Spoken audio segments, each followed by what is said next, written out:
Good evening, Radhe Radhe, जय Shri Ram students. चलिए आज फिगर ऑफ स्पीच की अगली क्लास के साथ हम फिर से प्रेजेंट है। तो पिछली क्लास में हमने kinds of figure of speech पढ़े, फिगर ऑफ स्पीच की डेफिनेशन पढ़े, इसके बाद हमने इसके अलावा फिगर ऑफ स्पीच के काइंड्स पढ़े जो इंटरमीडिएट सिलेबस में प्रेस्क्राइब है। They are 7 kinds of figure of speech. इसके अलावा फर्स्ट फिगर ऑफ स्पीच जो था सिमिली, उसकी डेफिनेशन हमने एग्जाम्पल के साथ पढ़ी। और आज इंटरमीडिएट सिलेबस में जो 7 kinds of figure of speech या पोएटिक डिवाइस कंपल्सरी हैं, प्रेस्क्राइब हैं, उनमें से आज हम पोएटिक डिवाइस दूसरा, फिगर ऑफ स्पीच दूसरा, मेटाफर, जिसको मेटाफर कहते हैं, मेटाफर अथवा एलिगरी भी कहते हैं, के definition example with detail wise example के साथ पढ़ेंगे। तो let's join us without any delay, start the class. तो आज हम फिगर ऑफ स्पीच नंबर 2 पढ़ रहे हैं, जिसको हम कहते हैं मेटाफर और एलिगरी। हिंदी में कहते हैं रूपक अलंकार। हिंदी में हमने पढ़े होंगे उपमा, रूपक, उत्प्रेक्षा, उन सबके अंग्रेजी वर्जन भी होते हैं। और 7 काइंड्स जो अभी हमारे इंटरमीडिएट सिलेबस में है उनको पढ़ाएंगे। उसके साथ साथ जो और अनलिमिटेड फिगर ऑफ स्पीच है उनको भी हम पढ़ाते रहेंगे, जो हमें इंटरमीडिएट के बाद जो कॉम्पिटिटिव एग्जाम है, एसएससी है, एयरफोर्स है। इसके अलावा जिस भी कॉम्पिटिटिव एग्जाम में अगर इंग्लिश आएगी 50 मार्क्स की या 25 मार्क्स की, 100 मार्क्स की, तो उसमें 2-4 क्वेश्चन फिगर ऑफ स्पीच से रिलेटेड जरूर आने वाले। इसलिए सबके कॉम्पिटिटिव एग्जाम के यूजफुलनेस के आधार पर कंटिन्यू हम पढ़ाते रहेंगे। तो जो स्टूडेंट इंटरमीडिएट क्लास में साथ जुड़े हैं वो कंटिन्यू जुड़े रहें। और इसी तरह धीरे धीरे हम SSC related, air force related competitive exam को कंटिन्यू रखेंगे, पढ़ाना शुरू करते रहेंगे आप लोगों के आधार पर ही। तो लेट्स स्टार्ट। तो आज हम फिगर ऑफ स्पीच 2 जो दिया गया है मेटाफर के डेफिनेशन पढ़ेंगे। डेफिनेशन में दिया गया है metaphor is a poetic device कहें या फिगर ऑफ स्पीच कहें। Metaphor is a poetic device in which a comparison माने उसकी तुलना, comparison is made between 2 different things but the word of comparison is not used. Metaphor वह अलंकार होता है जिसमें 2 अलग वस्तुओं की तुलना तो आपस में की जाती है, लेकिन तुलना करने के लिए तुलनात्मक शब्द जो सिमिली में प्रेस्क्राइब थे एज लाइक सो, उनका यूज नहीं किया जाता है। अर्थात अगर दूसरे शब्द में कहें, इन अदर वर्ड, एक शॉर्ट डेफिनेशन भी है मेटाफर पोएटिक डिवाइस की, वो ये है, नोट में लिखा है short, metaphor is an implied simile. Metaphor जो है वो सिमिली यानी उपमा अलंकार का परिवर्तित रूप होता है। तो शॉर्ट में हम ये भी डेफिनेशन याद कर लें, ये भी मेटाफर की डेफिनेशन है। और लॉन्गर में जाएंगे तो metaphor is a poetic device in which A comparison is made between 2 different things but the words of comparison are not used, the word of comparison is not used। ठीक है। तो रूपक अलंकार वह अलंकार होता है जिसमें 2 डिफरेंट वस्तुओं, अलग अलग वस्तुओं की तुलना तो की जाती है, लेकिन तुलनात्मक शब्द जो आते हैं चाहे लाइक है सो, उनका यूज नहीं किया जाता। जबकि सिमिली में इन वर्ड का यूज किया जाता है। तो एज यदि हम सिमिली के एग्जाम्पल से एज लाइक सो जो दिए हैं उनको हटा दें तो मेटाफर का एग्जाम्पल बन जाता है। और जो ये मेटाफर के एग्जाम्पल प्रेस्क्राइब हैं उनसे अगर हम सिमिली एज लाइक सो इनमें ऐड कर दें, उनको उनके प्लेस पर लगा दें, तो कहीं ना कहीं ये सिमिली का एग्जाम्पल बन जाते हैं। तो अब हम देखेंगे एग्जाम्पल नंबर 1 दिया गया है, टाइमिंग। एग्जाम्पल नंबर 1 दिया है life but a walking shadow. तो एग्जाम्पल नंबर फर्स्ट जैसा कि दिया गया है life but a walking shadow, या इसको ये भी कहते हैं life is nothing but a walking shadow. जीवन कुछ नहीं, चलती फिरती छाया है। कब किसका कब कौन चला जाए, किसी का कोई जीवन निर्धारित नहीं है। इससे कि हम प्रीवियस क्लास में बता चुके हैं कि जीवन का किसी भी जो भी गॉड क्रिएटिव वस्तुएं, मैन मेड हो या गॉड मेड हो, उनका एक एक्सपायरी डेट होती है, लेकिन वो डेट किसी को मालूम नहीं होती है कौन सा व्यक्ति कब चला जाए। इसलिए कहा गया life's but nothing, life's but a walking shadow. जीवन कुछ नहीं, चलती फिरती छाया है। छाया कब समाप्त हो जाए कुछ कहा नहीं जा सकता है। लेकिन फिर भी सम एक्ट पीपल, कनिंग पीपल, धूर्त पीपल, ऐसे लोग हैं जो यहाँ पर इस तरीके का एक्शन कर रहे हैं अपनी फैक्ट्री चापलूसी बटोरी से। ऐसा लगता है कि वो प्रलय के टाइम तक, अनंत काल तक यही जीवित रहेंगे, बाकी पूरी दुनिया समाप्त हो जाएगी और उनके समान क्योंकि कोई बुद्धिमान नहीं। चलते रहिए, कंटिन्यू रहिए। एग्जाम्पल नंबर 2 लिखा है, the camel is the ship of the desert.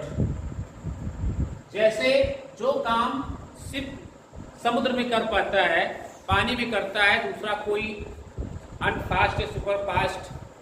हमारे ऑनरेबल प्रधानमंत्री ने कई वंदे भारत एक्सप्रेस चलाई है, लेकिन वो ट्रैक पर तो दौड़ सकती है, पटरियों पर तेज गति से चल सकती है, लेकिन अगर इसको समुद्र में चलाया जाए तो ये कारगर नहीं। तो जरूरी नहीं कोई, everything every person has a special quality and special voice. प्रत्येक व्यक्ति के अंदर एक अनोखा कोई गुण होता है और कोई ना कोई अवगुण भी होता है।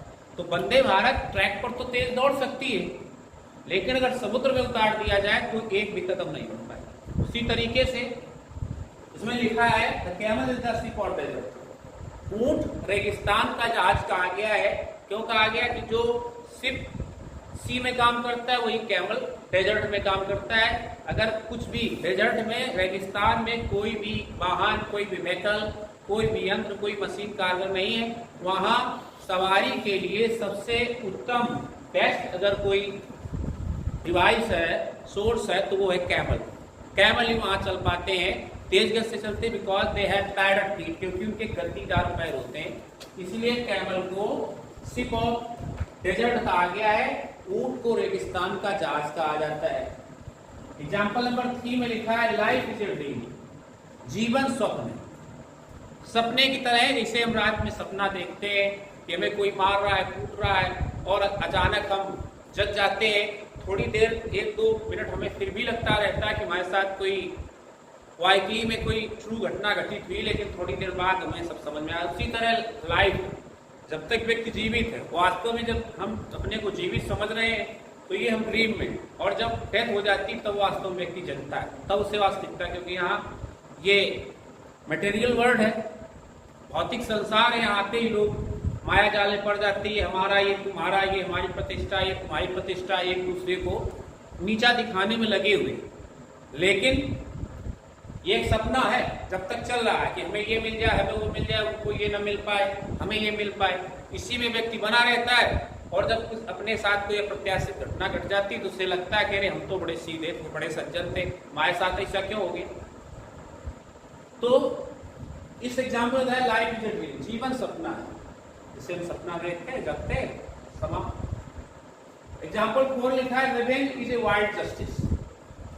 This is told by any specialist point, किसी विशेष कवि के द्वारा कहा गया है कि अगर हम किसी से बदला लेते हैं तो एक प्रकार का जंगली फैसला होता है। This is not my view, ये हमारा विजन नहीं। तो मतलब जब तुमने हमारे साथ गलत किया है तो हमें तुम्हारे साथ गलत करने में कोई एजिटेशन नहीं, नथिंग। बट ये कवि का कहना है, जो पोएटिक डिवाइस है, फिलोसफर जो है, उसको मानना है कि अगर कोई व्यक्ति हमारे साथ कोई गलत काम करता है, उससे अगर रिवेंज लेते हैं, बदला लेते हैं, तो ये जंगली न्याय होगा। Revenge is a kind of wild justice, but it not my points of view. ये this is not my view, this is the view of other philosopher and other kinds of people. That is called in some धूर्त people are who seems himself the supremo champion, best of the best. This is called the wild justice. And some people who is kind of who seems himself like Naram Dal के नेता, but I am not Naram Dal का नेता. I am the agent. I am a member of Garam Dal. I am the follower of Subhash Chandra Bose and Chandrasekhar Azad, Sardar Bhagat Singh and Vallabh Bhai Patel. I am not the follower of Gandhi ji and other who called himself cool leaders or Naram Dal. But they are Vastik. Its result are because they are something kind of letters, so they are called Naram Dal because वो लोग दोनों तरफ का माल खाते रहे, अंग्रेजों से भी मिले रहे, इधर इंडिया वालों को भी लड़ाते रहे और बाद तक जीवित रहे. जिन लोगों ने वास्तव में लड़ के आज़ादी दिलाई, सुभाष चंद्र बोस, सरदार पटेल और भगत सिंह वगैरह ने, उनको गरम दल का नेता कहकर मरवा दिया गया, फांसी दिला दी गई. और दूसरे लोग, लेकिन बाद में हल उनका भी, रिजल्ट उन लोगों का भी वही हुआ. उससे बच नहीं सकते हो. तुम समझ रहे हो कि यहाँ मनुष्य के आंख में धूल हो सकते हो, लेकिन जो गॉड ऊपर बैठा है, हम हो या तुम, हमसे भी गलती होती, तुमसे भी होती. लेकिन गलती का पॉइंट होता है, हमने कोई एक गलती की, लेकिन तुम अपने आप को इतना होशियार समझ रहे हो कि तुम गलतियों का पहाड़ तुमने खड़ा कर दिया. वो पहाड़ जब तुम पर गिरेगा तो कुछ कहने लायक नहीं होगा. सो नेक्स्ट एग्जाम्पल नंबर 5 लिखा है, a thing of beauty is a joy forever. This is a poem composed bye famous romantic UK अर्थात अमेरिकन पोएट जॉन कीट्स. ये रोमांटिक कवि जॉन कीट्स की एक पोयम है, a thing of beauty Joy forever. उनकी एक longer epic है इनमियान. इसमें एक सेफर्ड की कहानी है, एक चरवाहक कहानी है, जो इनमियान नाम की एक देवी होती है, जिन्हें चांद की देवी कहा जाता है. उनके रूप को देखकर जंगल में भेड़ चराया उनसे अट्रैक्ट हो जाता है और खाओ भाव खो देता है. उसी की पोयम का ये टाइटल लाइन, पहली लाइन है, a thing of beauty is a joy forever. इसमें कवि ने, जॉन कीट्स कहते हैं, कोई भी सुंदर वस्तु, ब्यूटीफुल व्यक्ति, वस्तु, फूल, प्रकृति, वो हम देखते हैं तो कितने भी हम ग्लूमी हो, दुखी हो, लेकिन जैसे ही हमें साल 2 साल 6 महीने उसकी याद आ जाती है, हमारे चेहरे पर प्रसन्नता दौड़ जाती है. एक सुंदर दिखने वाली व्यक्ति, वस्तु या इंसान कुछ भी हो, वो हमेशा हमेशा के लिए आनंद देने वाला होता है. इस प्रकार से आज हमने मेटाफर का एग्जाम्पल डिटेल वाइज एग्जाम्पल के साथ पढ़ा और हमने 5 एग्जाम्पल बताए. इन एग्जाम्पल को आइडेंटिफाई करना सीखिए. नेक्स्ट क्लास कल पोयम, 4 पोयम के सेंटर आइडिया ऑलरेडी हम बता चुके हैं और इंटरमीडिएट में इस प्रेजेंट में 5 पोएम्स दी गई, तो लास्ट एक पोएम और रह गई है. उस पोएम का नाम है आंट जेनिफर्स टाइगर. उसका सेंट्रल आइडिया और बताने को रह गया है, तो कल की क्लास में हम उसको भी एडजस्ट कर देंगे. इसके बाद जो जितना हो सकेगा exam based question, important question answer, और किस तरीके से क्वेश्चन हल करना है, कितनी टाइमिंग रखनी है, किस प्रकार से वर्ड, किस क्वेश्चन में कितने वर्ड लिखना है, ये डिटेल वाइज बताते रहेंगे. तब तक के लिए जुड़े रहिए हमारे साथ. जय हिंद, जय खुलना.